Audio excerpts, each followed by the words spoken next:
À l'occasion de l'astuce précédente, nous avons ébauché la création d'une barre de navigation. Nous avons paramétré et personnalisé des boutons de déplacement. Mais surtout, nous avons découvert l'astuce permettant de neutraliser les alertes qui se déclenchent lorsque la butée est atteinte. Dans l'exemple illustré à l'écran, une petite zone de texte est intercalée entre les boutons de navigation.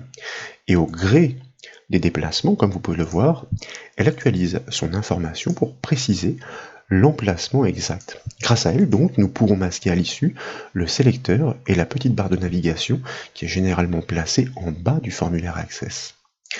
Pour cette nouvelle démonstration, nous devons commencer par récupérer les travaux aboutis au cours des précédentes astuces. Et bien sûr, cette base de données est offerte au téléchargement depuis le site bombache.fr.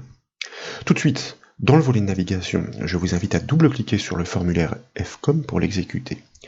Si vous cliquez sur les boutons de déplacement situés dans le rectangle grisé, vous vous déplacez au travers des enregistrements, dans un sens comme dans l'autre. Si vous désignez un commercial par son nom à l'aide de la liste déroulante située en haut à droite du formulaire, vous la teniez directement. Désormais donc, pour ajouter l'indication sur l'enregistrement en cours de consultation, l'astuce réside dans une petite syntaxe à associer à la source de contrôle d'une zone de texte. Pour procéder, tout d'abord, à gauche du ruban accueil, je vous propose de cliquer sur la flèche du bouton affichage et en bas des propositions de choisir le mode création. Et tout de suite, depuis le ruban contextuel création, dans la liste des contrôles, nous allons sélectionner le contrôle zone de texte que nous allons tracer entre les boutons, entre le deuxième plus précisément, et le troisième. L'étiquette qui l'accompagne n'est pas utile dans ce contexte, nous pouvons donc la sélectionner, la supprimer. Nous pourrions ici éventuellement ajuster en hauteur, nous pouvons aussi le faire de façon numérique pour des dimensions plus précises grâce à la feuille de propriété, de manière à ce qu'elle soit mieux intégrée dans son environnement. Il convient de resélectionner donc cette zone de texte car pour une présentation acceptable, nous allons effectuer quelques réglages de mise en forme. Maintenant donc qu'elle est active, nous allons cliquer sur l'onglet Format en haut de la fenêtre Access pour activer son ruban. Puis nous allons modifier sa couleur de fond à l'aide du bouton Remplissage. Là je vous propose de choisir un gris légèrement plus clair que celui du rectangle qui l'héberge. Dans la foulée, grâce au bouton Contour, nous allons choisir cette fois-ci un gris légèrement foncé et nous allons même en profiter, maintenant que la couleur est définie, pour modifier son épaisseur de ligne en repassant par le bouton Contour, épaisseur de ligne en choisissant la deuxième option. Et comme vous voyez, effectivement, le rendu est fidèle, pour l'instant, à nos attentes. Il convient, bien sûr, de faire en sorte que cette information soit suffisamment visible. C'est pourquoi, dans la section police de ce ruban format, je vous propose, par exemple, de choisir une taille de 16 points, et puis un rouge foncé, idéalement qui soit identique à celui de ce bouton et des couleurs qui sont rappelées.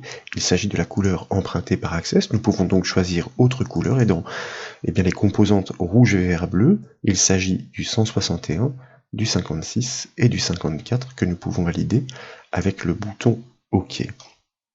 Avant de poursuivre, nous devons encore effectuer quelques réglages. Nous souhaitons que l'indication soit centrée dans la largeur et dans la hauteur de la zone de texte. L'alignement horizontal n'est pas un souci, mais l'alignement vertical centré n'existe pas comme dans Excel pour les cellules. L'astuce consiste à jouer sur les marges avec la feuille de propriété. Je vous propose de commencer par le plus simple. Dans la section police du ruban format, nous allons tout simplement cliquer sur le bouton centré dans un premier temps. Ensuite, petite, itinéraire bis, mais très important, je vous propose d'activer l'onglet autre de sa feuille de propriété, de manière à lui attribuer un nom explicite. Il est toujours très important d'attribuer des noms à chacun des contrôles qui sont placés sur le formulaire. Je vous propose par exemple de lui attribuer l'intitulé Navigue que nous validons avec la touche Entrée du clavier. Suite à quoi, nous pouvons activer l'onglet Format de sa feuille de propriété. Il est opportun pour s'y retrouver plus vite de cliquer sur le petit bouton AZ, ainsi tous les attributs pour cette zone de texte sont classés par ordre alphabétique croissant et comme la propriété qui nous intéresse est la marge supérieure, nous n'avons aucun mal à la retrouver de manière à pouvoir attribuer un décalage par rapport au bord supérieur de 0,2 cm que nous validons avec la touche Entrée du clavier. Comme vous pouvez le voir, le texte est effectivement centré désormais dans la hauteur de la zone, aussi bien donc en largeur qu'en hauteur. L'information saisie, vous l'avez sans doute constaté, 0,199 se réajuste automatiquement dans la propriété marge supérieure. Enfin, pour des positionnements parfaits, après avoir sélectionné les 5 boutons et la zone de texte, indépendamment du rectangle grisé qui les héberge, nous souhaiterions équilibrer la distribution horizontale de tous ces contrôles. On peut estimer ici que l'espacement à droite est plus petit que l'espacement à gauche. Pour cela, nous avons le ruban organisé, le bouton taille espace, et par rapport à tous ces boutons sélectionnés, nous souhaitons utiliser la commande horizontale équilibrée. Et cette fois, à n'en point douter, chaque espace séparant chaque contrôle est identique. Il est temps maintenant de resélectionner indépendamment notre zone de texte nommée Navigue, d'activer l'onglet Données de sa feuille de propriété pour retravailler son attribut source de contrôle. C'est lui précisément qui va permettre, en fonction de la syntaxe que nous allons inscrire, et bien tout simplement d'actualiser l'indication au gré de la navigation de l'utilisateur sur le formulaire. Pour cela, je vous propose de taper le symbole égal pour initier la syntaxe, d'exploiter la fonction access vrai-faux. Vous savez qu'il s'agit de l'équivalent de la fonction si d'Excel, donc elle permet de poser un critère. Le critère doit vérifier si l'enregistrement en cours n'est pas un nouvel enregistrement, car l'utilisateur devrait cliquer sur le dernier bouton.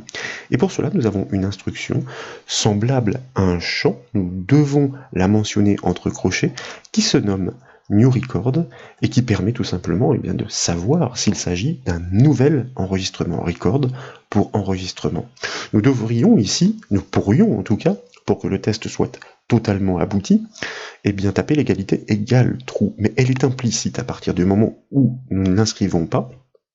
Si l'enregistrement est un nouvel enregistrement, alors, point virgule, que devons-nous faire? Nous allons simplement nous contenter, entre guillemets, sous forme abrégée, de fournir une indication à l'utilisateur, donc contextuelle, nouveau, commercial, sous forme abrégée, comme je vous le disais, comme point, et nous fermons les guillemets.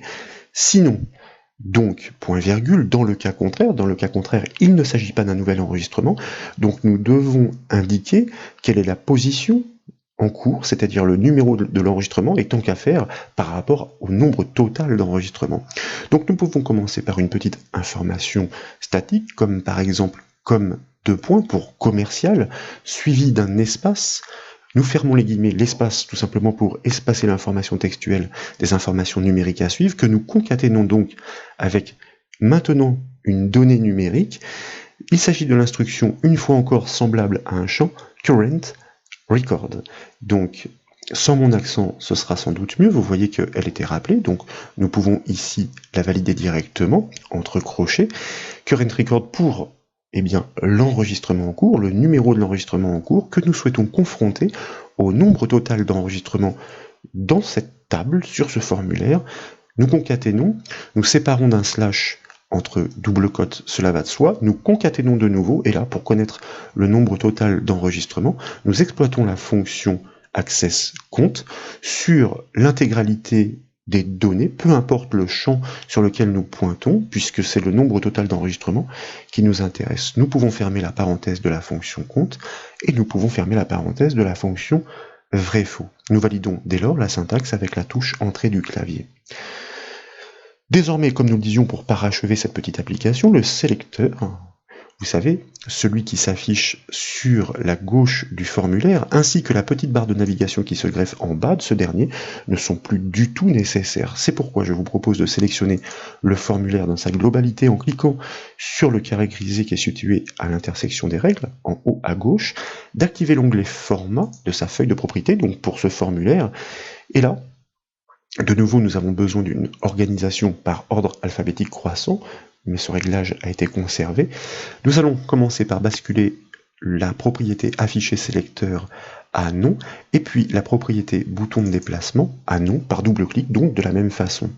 Nous pouvons enregistrer les modifications par CTRL S et exécuter le formulaire avec la touche F5 du clavier. Comme vous le constatez, premièrement, le sélecteur a disparu, mais il en va de même pour la petite barre de navigation.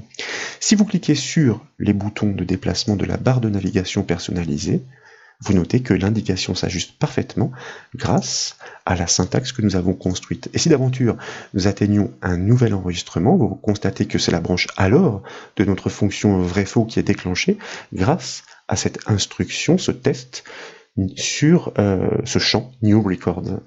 Voilà donc pour cette nouvelle astuce, j'espère qu'elle vous a plu.